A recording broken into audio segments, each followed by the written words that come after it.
If you want it, you gotta go for it.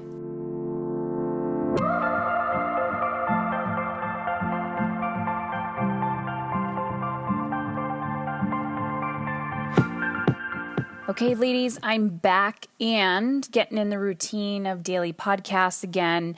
Last week, I transitioned over to Instagram. I posted the 6 phases of manifesting and talked a little bit about leadership.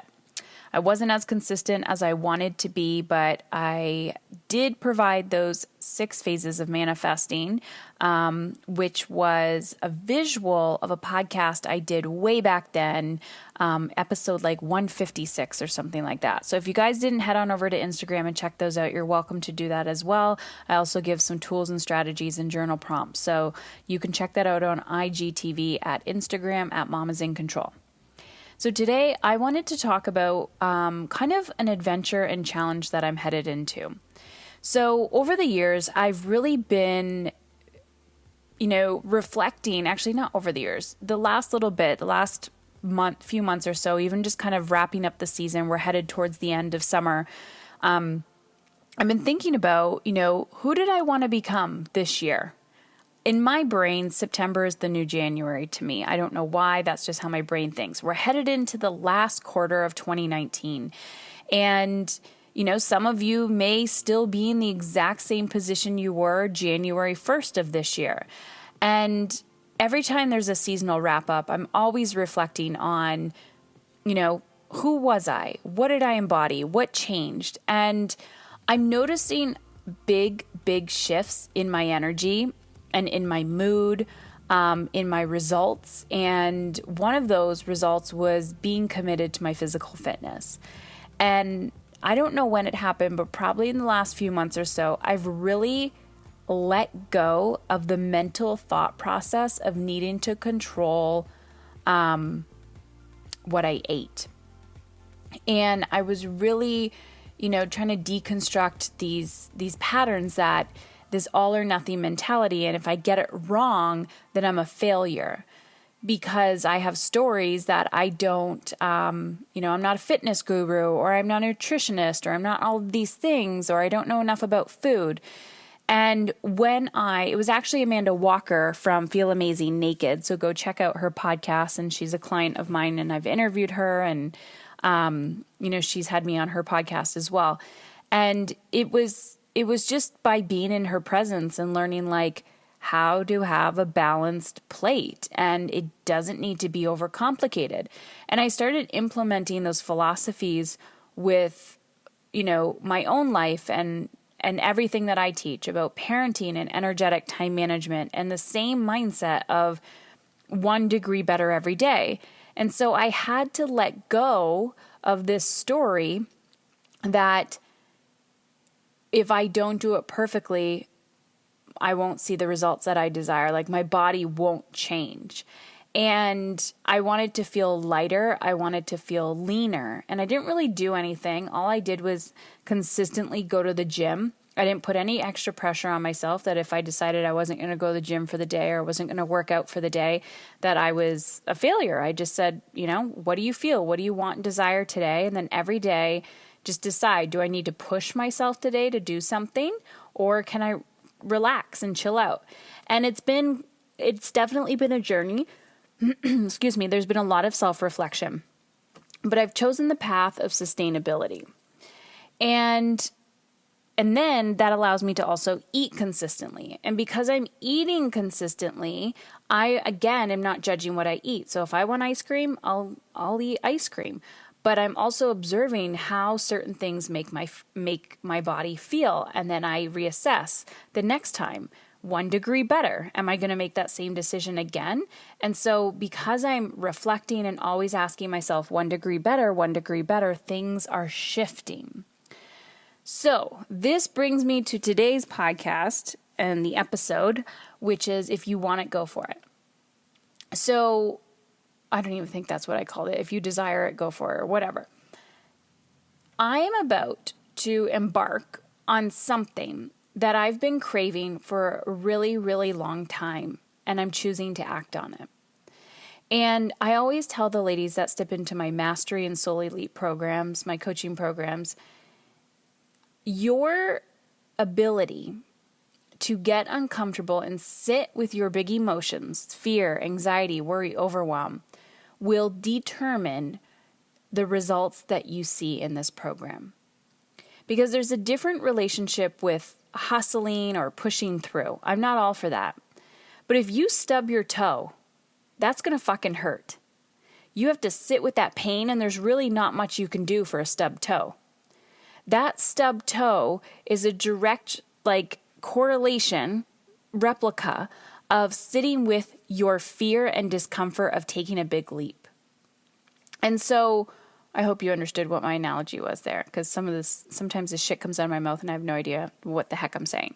But you get the point. You sit with the stubbed toe. There's nothing you can do with it. You just got to feel it. You got to feel it throbbing. That's the exact same shit when you're about to take a big, scary action and you're sitting with your fear. And I noticed that even though some people will jump into coaching, or even though they're like, yes, yes, yes, I'm ready, your actions speak louder than your words. So I'm taking a big, bold, brave action. And I'm actually not scared to do it. The thing that I was afraid of and resisting was holding back, was I felt guilty for leaving my family. So over the years, I always educate or advocate for you guys to write your desire list, right? So you get out a pen and paper. People are like, where do I start? What do I do? And I'm like, you have to write your desire list. I want, I crave, I desire. So I literally write, when I first started this process, I would write, I need a cup of water. I need a bath. I need whatever. And I rinse and repeat the same tools, the same process. And I don't know when I wrote it, but I've been writing on my list, I would love to climb a mountain. And, some things that I write down don't feel attainable at the time. Sometimes they don't feel like they're close enough to me. Sometimes, you're close enough to act on something. It's like a comfortable discomfort. And then sometimes you're like, oh my gosh, that's just so far in the future. I can't even get there. But for whatever reason, I was craving a challenge. And you don't always need to challenge yourself in business. You don't always need to challenge yourself personally. And when I say personally, you don't have to challenge yourself in your relationships. But what I've come to realize with myself is that I am an adventure seeker. I actually enjoy being challenged. But as a child, because I was never mentally stimulated or challenged, I wasn't very athletic. I didn't find something that I really enjoyed. So I just sat there and I didn't move. And it wasn't until post-cancer, almost 6 years ago, when I started giving myself permission to lean into, what do you want, Heather? What do you want to do? What are you craving? And I wrote down, wouldn't it be nice to run a marathon? And then, I had to get up the courage to do that. So I wrote down, wouldn't it be cool to climb a mountain? And I started writing down all my objections, like why I couldn't do it. And I would write, well, I don't feel safe. Like I need to do it with somebody who I have confidence in, somebody I trust, somebody who can guide me and know what they're doing. And I started looking around, asking myself who do I know that can help me do that? And there was a few people that I knew, and I'd be like, hey, do you ever want to do this? And they'd be like, yeah. And they weren't taking it serious. And I actually have a client or an old client who I see her as this nature guru. And if she's listening to this, she'll probably be like, oh my gosh, Heather. But I see her as this, nature queen. She's like Mother Earth and very intuitive, knows what she's doing. And I'm like, I want to go hiking. I'm like, we don't need to climb Mount Everest together, but let's climb something. And so we talked about it for months and months and months. And then, I was like, okay, let's make a date. And so she kind of pushed me to do the same thing. We made a date and then we're like, shit, what are we going to do? And then, both of our stuff came up. She was scared. I was scared. I challenged her. She challenged me. And I'm just like, okay, now I have a guide. Now what are my objections? What's my next barrier? And I'm like, oh, well, I feel guilty, right? I have to get on a plane. I have to go meet this woman who I know very well, very dearly online, but we've never met offline. I have I don't feel uncomfortable meeting, a client and having to shit with her on the mountain. That I'm fine with. I'm totally fine with that. What I felt uncomfortable with was feeling guilty for leaving my family. So this is a big one. Feeling guilty for creating space for what my soul craves. And I know I'm not alone. I know I am not alone when I tell you ladies this. You are like, yes, Heather, I see you, I hear you. So this isn't the first time that I felt guilty. I feel guilty every single time I leave my house. I feel guilty when I go on business trips. I feel guilty when my husband and I have date nights. I feel guilty when my children go to school. Like, I just want to homeschool my children, cuddle them all day, and love them up. And then, create some space as well. But I enjoy being around my kids. That wasn't always the case for me, but I just want to be with them all the time. And yes, I love space from them, but I just feel guilty. And I know I'm not the only one that feels guilty. But here's the thing. Go back to this, stub toe analogy. I can't allow guilt to run my life. Because if I allow guilt to run my life and I just say, I can't, it's too uncomfortable. Oh my gosh, what's my husband going to do? Oh my gosh, what are my kids going to think? Or what are other people going to think of me? I lived so much of my life worried about what other people were going to think of me, and it almost killed me. So now I sit with that discomfort of fear of judgment. I sit with the discomfort of feeling like I'm taking away from my family. I sit with the discomfort of all of that guilt, because I know on the other side of that is not only freedom within myself, but I know that feeling is bullshit. Because I know that by listening to my desires and acting on my desires, I'm giving back to my family. Because I'm going to return and I'm going to feel whole. And I'm learning about myself, and that's challenging my brain. And when I'm challenging my brain, I'm intellectually stimulated. And when I'm intellectually stimulated, mind, body, soul, spirit, I'm more complete. And when I'm more complete, I'm more content. And so I can't focus on the guilt. I have to focus on the benefit. So when I processed and worked through the guilt and the logistics, and it was like, yep, fine. I even had enough freaking air miles to get a free flight. Like, there was nothing stopping me. The only thing that was stopping me was myself. I didn't care what other people thought. My husband was like, go for it. I don't even know why you're asking me. Like, let's just make it happen. And I thought, I have the opportunity to do this. It's a privilege. My health is great. Financially, we can make it happen. I have the freedom and the space that I've created in my life to do this. So why am I not taking advantage of my privilege, of the opportunity? And this goes back to an even bigger question, this even bigger thoughts that I've been thinking. Why am I playing small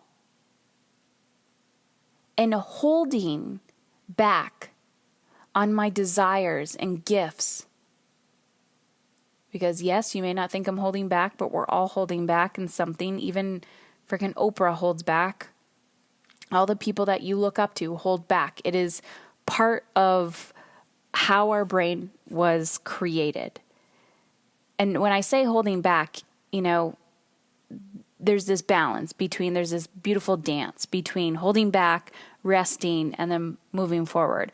Even if I am holding back in some things in my life, which I can tell, it's not, I know eventually I will pay attention to it, but sometimes I'll just let myself, do self-preservation for a little while. So it came time when I kept writing down, wouldn't it be nice if, I hiked a mountain? Wouldn't it be nice if I hiked a mountain? I'm craving adventure. I'm craving hiking a mountain. And so I acted on it. And from past experience, I know that this will lead me to something better. I know that this has nothing to do with hiking. I know that this has nothing to do with adventure.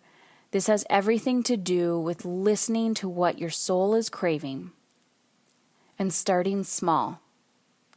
Listening to what your soul is craving and starting small. And when you do that, you gain this momentum in your life and you start to create what you desire. And so you got to take risks. You have to do uncomfortable things. You have to ask yourself uncomfortable questions and take that brave action, because if you're not taking the brave action, you're not living a brave life. You're living a content life. When I say content, I don't mean you're content. I mean mediocre. And when I say mediocre, I don't mean not good enough. What I mean is a stagnant life. So take away mediocre, take away content. What I meant is a stagnant life. When we're not evolving and growing, we're stagnant. And your life will not look like mine. Maybe you don't need to climb mountains. Maybe that's not a craving for you. Maybe taking a walk outside for 10 minutes is. That's a mountain for you. Maybe having an extremely uncomfortable conversation with a partner or a colleague or a friend is your mountain. Maybe saying to your children, no. Not happening. Maybe that's your mountain. So my challenge for you today is ask yourself, what is the mountain that I am so desperately craving to climb? And will I take the action I need to put those boots on?